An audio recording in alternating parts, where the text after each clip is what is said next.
Bonjour, cette leçon va présenter deux méthodes permettant d'améliorer la gestion des stocks dans une entreprise. Ces deux méthodes sont les méthodes 20-80 et ABC. Alors, nous le savons, les stocks constituent à la fois une nécessité et une contrainte financière importante pour les entreprises, et c'est pourquoi la gestion des stocks va devoir être traitée sérieusement par les entreprises. En l'occurrence, empiriquement, on constate dans toutes les entreprises qu'un petit nombre de références va assurer la plus grosse part de la consommation ou du chiffre d'affaires. Aussi, des méthodes théoriques ont été inventées pour optimiser la gestion des stocks sur ces références qui présentent la plus grande importance économique pour l'entreprise. Ces deux méthodes vont nous permettre de classer par ordre d'importance des éléments en fonction d'un critère retenu et de mettre en évidence les éléments les plus marquants qui requièrent le plus grand intérêt. La première de ces méthodes est la méthode 20-80, que l'on appelle également modèle de Pareto. En effet, cette méthode de classement a été élaborée par M. Pareto, qui est un socio-économiste né en 1848 et mort en 1923. Celui-ci avait remarqué, par exemple, que 20% des conducteurs avaient 80% des accidents, que 20% des voies ferrées assuraient 80% du trafic, et que 20% des pièces stockées représentaient 80% de la valeur des stocks. Elle a donc théorisé ces observations de la manière suivante. Elle affirme que 20% des références assurent 80% du chiffre d'affaires de notre entreprise. Nous pouvons schématiser cette affirmation de la manière suivante en plaçant en abscisse le pourcentage cumulé des articles vendus et en ordonnée le pourcentage cumulé du chiffre d'affaires correspondant. Ainsi, nous avons 20% des références qui assurent 80% du chiffre d'affaires. Cela nous permet de placer un premier point. Les 80% de références restantes, c'est-à-dire celles qui nous permettent d'atteindre 100% des articles vendus, représentent 20% du chiffre d'affaires et nous atteignons donc là aussi 100% du chiffre d'affaires cumulé, ce qui nous permet de placer un deuxième point.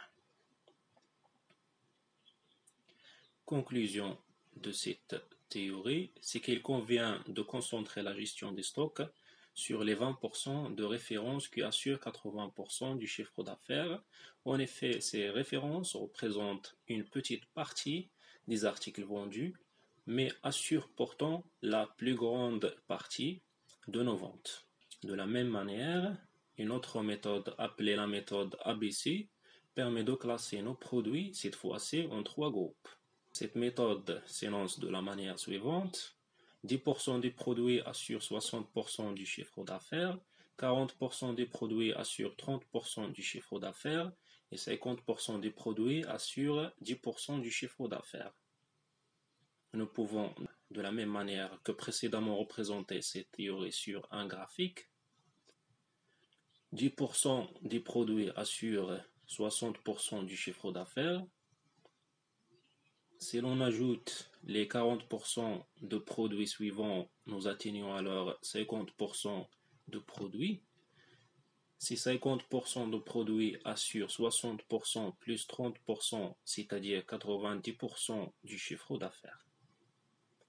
Enfin, les 50% d'articles restants assurent 10% du chiffre d'affaires.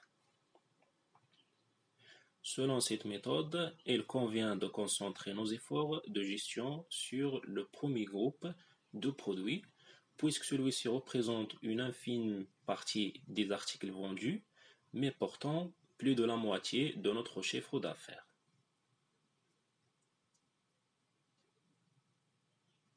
Comment allons-nous répartir nos produits dans les différents groupes? Eh bien, pour l'illustrer, nous allons partir de l'application suivante. Nous imaginons que nous avons rassemblé dans un tableau les quantités vendues de 7 produits A, B, C, D, E, F et J. Pour chacun de ces produits, nous connaissons les quantités vendues et le prix de vente unitaire. Par une multiplication quantité fois prix de vente, nous en déduisons le chiffre d'affaires réalisés donc pour chacun des produits. 18 fois 910 nous donne 16 380 par exemple. Une fois ce chiffre d'affaires calculé, nous allons devoir reclasser nos produits par ordre décroissant de chiffre d'affaires. Et nous pourrons ensuite appliquer nos deux méthodes en commençant par la méthode 20-80. Donc si nous reclassons nos produits par ordre décroissant de chiffre d'affaires, nous allons mettre le produit G en premier, puis le produit C, etc. Nous obtenons alors le tableau suivant. L'ordre de notre produit devient donc G, C, B, F, D, A, E. Une fois ce classement réalisé, nous allons pouvoir calculer en pourcentage ce que représente chaque article en fonction des quantités vendues. Ainsi, pour le produit G, nous avons vendu 257 produits sur un total de 1982, ce qui nous donne 12,97%. Le produit C représente 110 unités vendues sur 1982, c'est-à-dire 5,55%. Et de la même manière, nous pouvons calculer chacun des pourcentages. Bien évidemment, nous vérifions que le total fait 100%. De la même manière, nous pouvons calculer ce que représente chaque produit en pourcentage du chiffre d'affaires réalisé. Le produit G nous a permis de réaliser 218 450 € du chiffre d'affaires sur un total de 429 040, ce qui représente 50,92% de notre chiffre d'affaires. De la même manière, le produit C nous a permis de réaliser 78 100 € de chiffre d'affaires sur 429 040, soit 18,20%. De la même manière, nous pouvons calculer les pourcentages réalisés avec chacun des autres produits. Ceci fait, nous allons devoir regrouper nos produits pour essayer d'obtenir les pourcentages théoriques. La méthode 20-80 nous dit que 20% des articles en quantité représentent 80% du chiffre d'affaires. Nous pouvons constater que si nous prenons les trois premières références G, C et B, le pourcentage des articles vendus représente 20,03%. Il s'agit de la somme de les trois premiers pourcentages. Les quatre articles restants, F, D, A, E, représentent un total de 79,97%. Si nous raisonnons en chiffre d'affaires, nos trois premiers produits représentent un cumul de 79,61%. Et les quatre produits restants représentent un cumul de 20,39%. Nous ne sommes donc pas très éloignés des pourcentages théoriques, puisque nous aurions dû trouver les pourcentages suivants.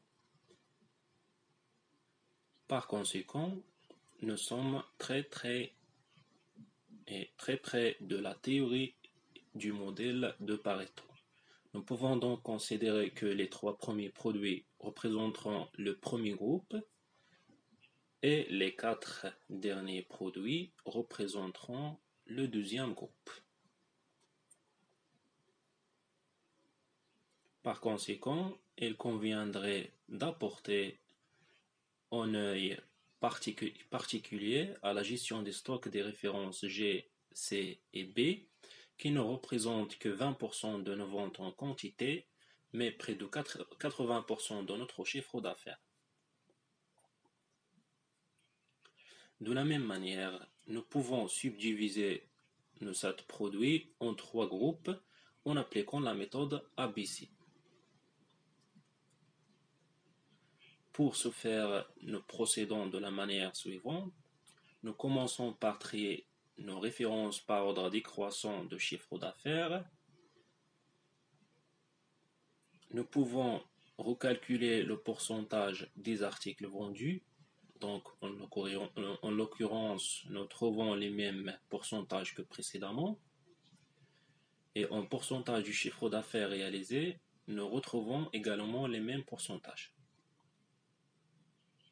Il nous suffit ensuite de diviser nos produits en 3 groupes.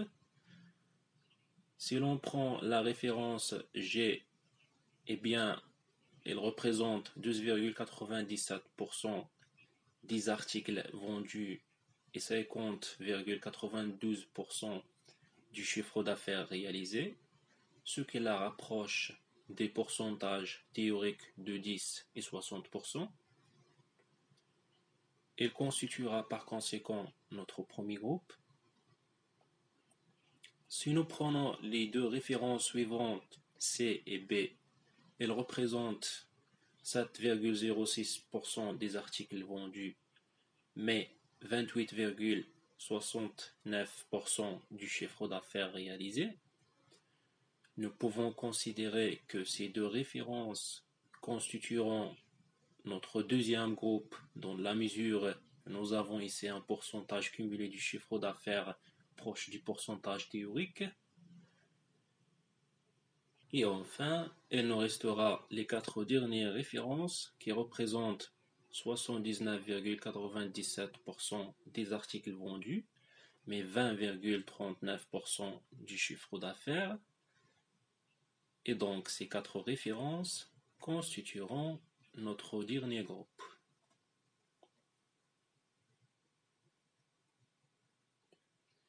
Par conséquent, en raisonnant avec la méthode ABC, nous pouvons considérer qu'il faudra porter un œil particulier à la gestion des stocks de la référence G, qui représente 13% des articles vendus, mais plus de la moitié de notre chiffre d'affaires.